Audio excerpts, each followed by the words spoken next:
गांव के एक छोटे से कोने में, जहां सूरज की पहली किरणें देर से पहुंचती थीं, वहीं रामदीन का खेत था। सालों से रामदीन अपनी पुश्तैनी जमीन पर खून पसीना बहा रहा था। फसलें कभी अच्छी होती, कभी खराब, लेकिन रामदीन के चेहरे पर संतोष की एक हल्की मुस्कान हमेशा रहती थी।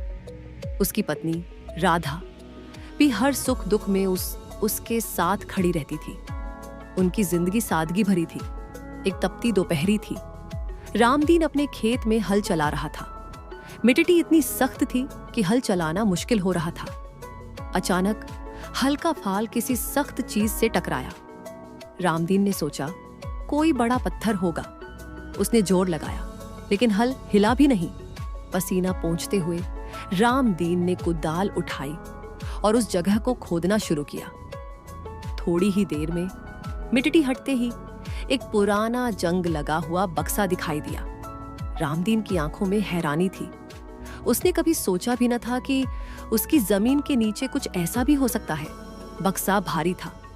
रामदीन ने बड़ी मुश्किल से उसे बाहर निकाला। उस पर धूल की मोटी परत जमी थी और उस पर कुछ अजीब से निशान बने थे, जो किसी पुरानी भाषा के प्रतीक लग रहे थे। रामदीन ने बक्से को खोलने की कोशिश की, लेकिन वह कसकर बंद था। उसने घर जाकर राधा को यह बात बताने का फैसला किया। उसके मन में एक अजीब सी उत्सुकता और घबराहट एक साथ चल रही थी। घर पहुंचकर रामदीन ने राधा को सारी बात बताई। राधा की आंखों में भी अविश्वास था। दोनों ने मिलकर बक्से को खोलने की कोशिश की।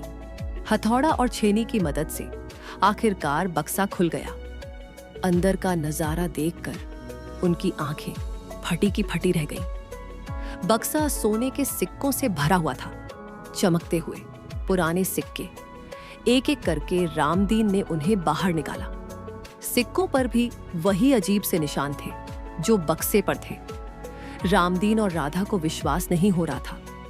उनकी गरीबी के दिन अब शायद खत्म हो गए थे, लेकिन खुशी के साथ एक नया डर भी उनके मन में घर कर गया। यह सोना किसका था? अगर किसी को पता चल गया तो क्या होगा? गांव में अफवाहें फैलने में देर नहीं लगती। अगले कुछ दिन रामदीन और राधा ने सोने को छिपाने में बिताए। उन्होंने उसे घर के एक गुप्त तहखाने में छिपा दिया, जिसका किसी को पता नहीं था। रात भर उन्हें नींद नहीं आती थी। दिन भर उनके कानों में सिक्कों की खनक गूंजती रहती थी। उनकी हर गतिविधि पर एक अदृश्य निगरानी का साया मंडराने लगा। उन्हें लगने लगा था कि कोई उनकी हर हरकत पर नजर रख रहा है। एक दिन गांव में एक अजनबी आया। वह एक बूढ़ा आदमी था जिसकी आंखें बहुत तेज थीं। उसने गांव में यह कहना शुरू कर दिया कि वह पुरानी चीजों का व्यापारी है और पुरानी चीजों को खोज रहा है। रामदीन और राधा को लगा कि कहीं यह वही आदमी तो नहीं जो उनके सोने को ढूंढ रहा है। अजनबी रामदीन के खेत के पास बार बार चक्कर लगाता। रामदीन ने उसे कई बार अपने खेत के मेड़ पर खड़े देखा था। उसके मन में संदेह गहराता जा रहा था। एक शाम जब रामदीन खेत से घर लौट रहा था, तो उसने देखा कि अजनबी उसके घर के पास खड़ा था। अजनबी ने रामदीन को रोका और उससे पूछा, सुना है तुम्हारे खेत में कुछ खास निकला है? रामदीन के पसीने छूट गए।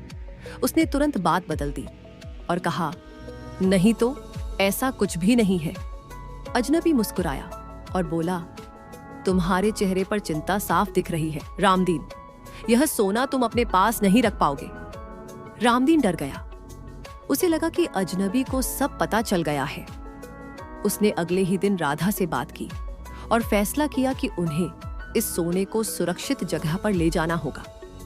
उन्होंने रात के अंधेरे में सोना एक पुराने कुएं में छिपाने का फैसला किया, जो उनके घर से काफी दूर था और वीरान जगह पर था। आधी रात को जब चांद बादलों के पीछे छिपा था, रामदीन और राधा दबे पांव घर से निकले। सोने से भरा बक्सा उनके हाथों में था।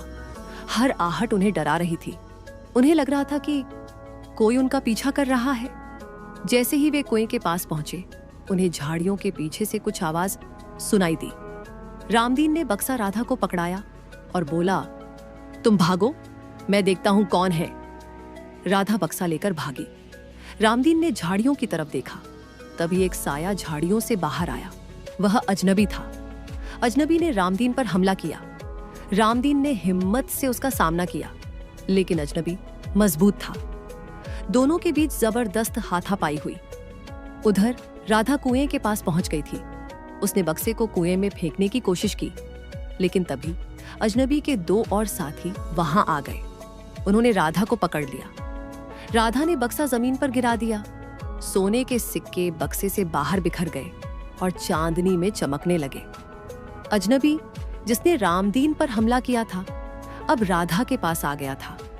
उसने मुस्कुराते हुए कहा, आखिरकार ये सोना मिल ही गया।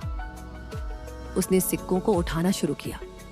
तभी गांव के कुछ लोग जो शोर सुनकर आए थे वहां पहुंच गए। उन्होंने अजनबी और उसके साथियों को रंगे हाथों पकड़ लिया। बाद में पता चला, उसे किसी गुप्त सूचना से पता चला था कि रामदीन के खेत में कोई खजाना छिपा है। पुलिस ने उसे और उसके साथियों को गिरफ्तार कर लिया। रामदीन और राधा को उनका सोना वापस मिल गया, लेकिन इस घटना ने उनकी जिंदगी को हमेशा के लिए बदल दिया। उन्होंने फैसला किया कि वे इस सोने का इस्तेमाल अपने गांव के विकास के लिए करेंगे। उन्होंने गांव में स्कूल बनवाया, अस्पताल खोला और किसानों की मदद की। उनकी खामोश जिंदगी अब खुशियों और सम्मान से भर गई थी। रामदीन का खेत, जो कभी सिर्फ मिट्टी और फसल का ठिकाना था, अब खुशहाली और ईमानदारी का प्रतीक बन गया था। और वह सोना, जो कभी उनके लिए डर का सबब बना था, अब उनके और उनके गांव के लिए खुशियों की चाबी बन। Do like, share and subscribe.